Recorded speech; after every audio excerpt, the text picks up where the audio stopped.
Hey everyone, जैसे कि हम ऑलरेडी जानते हैं कि शंकर सर की फिल्म ज़्यादा सोशल इशू को लेकर ही होती है। अगर आपने अपरिचित मूवी देख रखी होगी तो आपको पता होगा ही कि जिस तरीके से उन्होंने मल्टीपल पर्सनैलिटी डिसऑर्डर जैसी एक अनजान टॉपिक के ऊपर इतनी डिफरेंट मूवी बना दी कि लोग आज भी उसे उतने उत्साह के साथ देखते हैं, जिसके कारण उनकी मूवी जनरेशन टू जनरेशन लोगों को पसंद आएगी। उन्हीं में से एक उनकी मूवी है इंडियन, जिसमें कमल हसन ने अपनी परफॉर्मेंस से उसमें 4 चांद लगा दिए थे।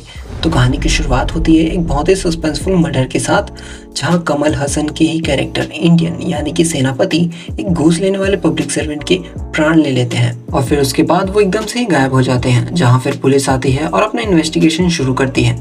यहाँ मैं एक और पॉइंट को हाईलाइट करना चाहूंगा कैमरा शॉट्स को लेकर। तो यार सच बताऊं तो जिस तरीके से शंकर सर ने इतने बड़े स्केल पर इसे शूट किया है, दैट्स टू गुड। फिर आगे चल के कमल हसन के ही कैरेक्टर से हमें इंट्रोड्यूस कराया जाता है, जिसका नाम होता है चंदू, जो कि कमल हसन की फर्स्ट कैरेक्टर सेनापति का ही बेटा है। चंदू के चरित्र पर अगर प्रकाश डालूं तो वो एक ब्रोकर है जो कि रिश्वत लेकर लोगों को ड्राइविंग लाइसेंस बनवाता है, और वो एक नटोरियस, फनी और साथ ही साथ सिस्टम को अंदर से समझने वाला आदमी है, जिसकी 2 गर्लफ्रेंड है। अब गर्लफ्रेंड मतलब वैसा नहीं जैसा आप समझ रहे हो। उन दोनों में से एक है ऐश्वर्या, जिससे वो प्यार करता है और ऐश्वर्या भी उसी से प्यार करती है। And on the other hand एक है सपना, जिससे वो प्यार तो नहीं करता पर उसके साथ एज अ गुड फ्रेंड बन के रहता है, जिसके पीछे भी एक कारण है, और वह यह है कि सपना के पापा, जो कि एक गवर्नमेंट ऑफिसर है, वो आगे चल के चंदू की मदद करते हैं ट्रैफिक ऑफिसर बनने में, और इसी वजह से चंदू सपना के साथ रहता है, उसकी हर एक चीज पर उसकी मदद करता है, उसके साथ मॉडलिंग करने से लेकर उसके सलवार में नारा डालते तक। पर यहाँ मैं मजाक नहीं कर रहा हूँ, क्योंकि मूवी में सच में एक सीन है जहाँ बस वो उसके सलवार में नारा डाल रहा होता है। वही फिल्म के दूसरे सीन में पुलिस ऑफिसर को ये पता चलता है कि जिसने उस पब्लिक सर्वेंट को मारा था वो करीबन 45 से 60 साल का आदमी है, जिसे बहुत सी कलेरीपट्टू की कला आती है। तो असल में Kalaripayattu Asian form of martial art है, जिसमें बहुत सी ऐसी टेक्निक है जिससे किसी को भी बेहोश या मारा जा सकता है, एक ऐसे चोक पॉइंट पर मारकर जिससे सामने वाला व्यक्ति वहीं ढेर हो जाए। और इधर चंदू की गर्लफ्रेंड ऐश्वर्या जब अपनी डॉगी को घुमाने ले जा रही होती है तो अचानक ही एक रेड कलर की कार उसके डॉगी को टक्कर मार के चली जाती है, और फिर आता है ऐश्वर्या को गुस्सा। वो तुरंत ही उस गाड़ी का नंबर नोट करती है, एंड क्योंकि उसके दोस्त यानी हमारे चंदू भैया एक ट्रैफिक ऑफिसर होते हैं तो उनसे वो मदद लेती है गाड़ी के बारे में पता लगाने के लिए। एंड सरप्राइजिंगली ये गाड़ी होती है सपना की। ये वही सपना है जिसके फ्रेंड हमारे चंदू भैया हैं।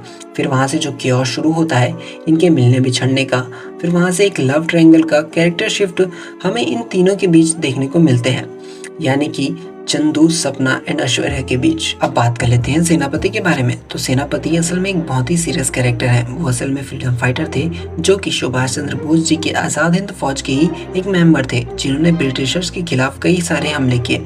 अब क्योंकि हम सभी जानते हैं कि किस तरीके से अंग्रेजों ने भारत पर अपनी हुकूमत चलाई थी, तो इन्हीं सब चीजों से तंग आके वे भारत को अंग्रेज मुक्त भारत बनाना चाहते थे। बिकॉज ऑफ दैट अब ये बात अंग्रेजों को पसंद नहीं आई, तो वो अपना सारा एनर्जी सिर्फ इन्हें पकड़ने पर ही वेस्ट कर देते हैं। और ये जितनी भी बातें अभी मैंने बताई सेनापति को लेकर, तो ये सारी बातें बताने वाली होती हैं सेनापति की पत्नी Amritavali, also known as Amrita. Movie की एक और बात अच्छी है कि ये टिपिकली सिंगल टाइमलाइन पे नहीं चलती। मूवी पैरेलली अपने पास्ट के साथ साथ उनमें छुपे कैरेक्टर्स को भी रिवील करती है। फॉर एग्जांपल सेनापति की वाइफ अमृता, जिनका इंट्रोडक्शन हमें मूवी के 1 घंटे बाद मिलता है, जिसमें आगे चल के उनका और उनके पति यानी कि सेनापति के रिलेशन के बारे में पता चलता है, जिसमें हमें यह जानने को मिलता है कि अमृता असल में एक कठपुतली के थ्रू गाँव के लोगों को उनके लिए मनोरंजन का काम करती है, जिसमें वो इंडिया की आज़ादी की आइडियोलॉजी भी सभी के मन में डालती है, जो कि बेस्ट वे है अपनी मैसेज को स्प्रेड करने का। आगे चल के जब सभी गांव के लोग ब्रिटिश हुकूमत के विरुद्ध अपने मन का गुस्सा निकालने के लिए जब सारे कपड़े जलाने लगते हैं, तो इसी बात से तंग आकर ब्रिटिश आर्मी सारे वुमेन्स को किडनैप करके उनके साथ दुर्व्यवहार करती है। उन सभी महिलाओं के कपड़े उतार देती हैं, और जिनमें आगे चल के, क्योंकि महिलाओं के लिए उनकी इज्जत उनकी जान से ज्यादा बेशकीमती चीज होती है, और वहीं उनसे छीन ली जाए तो उनके पास अपने प्राण लेने के अलावा और कोई चारा नहीं बचता। उनमें से एक होती है अमृता, जो अपने जीवन का एक एक समय बचा कर रखती है, यह बताने के लिए कि ब्रिटिश हुकूमत ने जो किया उसकी भरपाई उन्हें चुकानी होगी। तभी सेनापति वहां आते हैं और पूछते हैं यह क्या हुआ, सभी औरतों ने अपने प्राण क्यों ले लिए। तब अमृता वहां घटित सारी घटना बताती है। तभी सेनापति बहुत ही गुस्सा हो जाते हैं और वादा करते हैं अमृता से कि वो उनसे शादी करेंगे और उनकी देखभाल करेंगे। और सच मानो यार, वो सीन काफी डिस्टर्बिंग था। और जरा सोचो उस वक्त ये उनके साथ बीता था तो वो और कितना डिस्टर्बिंग होगा। और यहाँ भी शंकर सर ने अपनी फिल्म नॉलेज का बहुत ही अच्छा एग्जाम्पल सेट करते हुए उन्होंने प्रेजेंट टाइम और पास्ट टाइम का डिफरेंस दिखाने के लिए कलर ग्रेडिंग का बहुत ही अच्छा इस्तेमाल किया है। जहाँ पर उन्होंने पास्ट टाइमलाइन को दिखाने के लिए ब्लैक एंड व्हाइट फिल्टर का इस्तेमाल किया है। On the other hand present timeline को फुल्ली कलर ग्रेड के साथ दिखाया है। फिर आते हैं हमने प्रेजेंट टाइम में, जहां चंदू, सेनापति एंड अमृता का एक परिवार है, जिसमें चंदू की बहन और सेनापति एंड अमृता की एक बेटी है जिसका नाम है कस्तूरी, जिसकी मौत के पीछे का कारण यह था कि कस्तूरी जब किचन में होती है तब वो गैस को ऑन करके बाहर आ जाती है, पर जब वो दोबारा अंदर जाती है तब एक ब्लास्ट होता है जिसमें उसकी बॉडी पूरी तरीके से जल जाती है।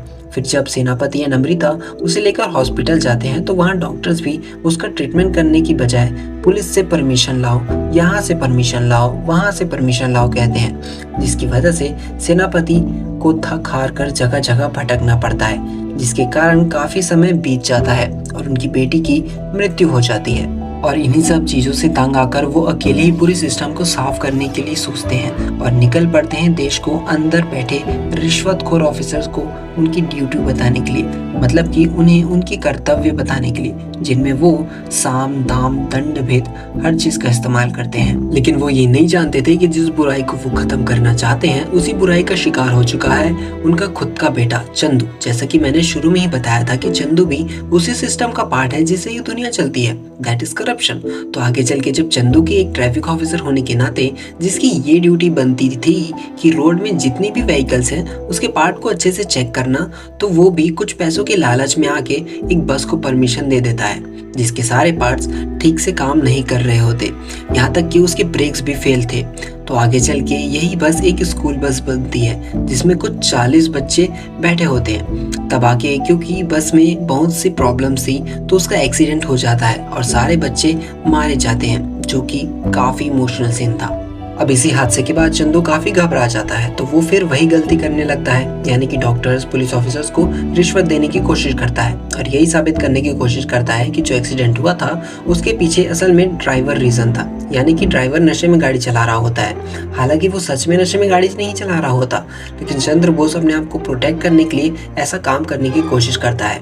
चंद्र बोस चंदू का ही नाम है, एक्चुअली मुझे भी बाद में ही पता चला। और जब चंदू अल्कोहल को ड्राइवर की बॉडी में मिला रहा होता है तब वहीं पर सेनापति के फादर भी, मतलब कि चंदू के फादर सेनापति वहीं पर होते हैं, तो वो उसे ये सब करते हुए देख लेते हैं। फिर वहीं पर उसके पिताजी जब होते हैं तो वो काफी ज्यादा नाराज हो जाते हैं और काफी ज्यादा गुस्सा भी हो जाते हैं, अरे मारा पीटी में उतर जाते हैं, जिसकी वजह से दोनों के बीच में हमें hand to hand combat fight देखने को मिलता है और जिसमें पुलिस भी इन्वॉल्व रहती है। फिर सेनापति को अरेस्ट कर लिया जाता है और चंदू वहां से बेंगलोर भागने का प्लान बनाता है, बट किसी तरीके से सेनापति भी जेल से भाग जाते हैं और वो चंदू को उसी के पापों की सजा देने का प्रयत्न करते हैं, जिसमें वो आखिरी में सफल भी होते हैं। बट कहानी में ट्विस्ट है, जब पुलिस सेनापति को वापस पकड़ने के लिए जाती है तब वहाँ पर सेनापति नहीं होते और वहाँ से भाग जाते हैं।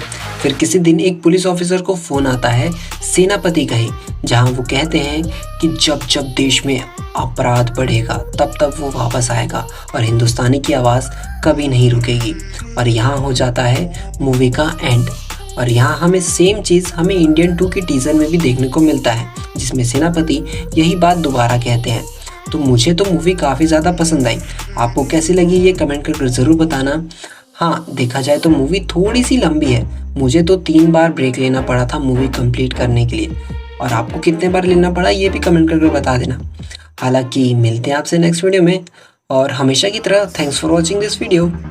Without boarding pass, couldn't catch me, I'd be moving fast.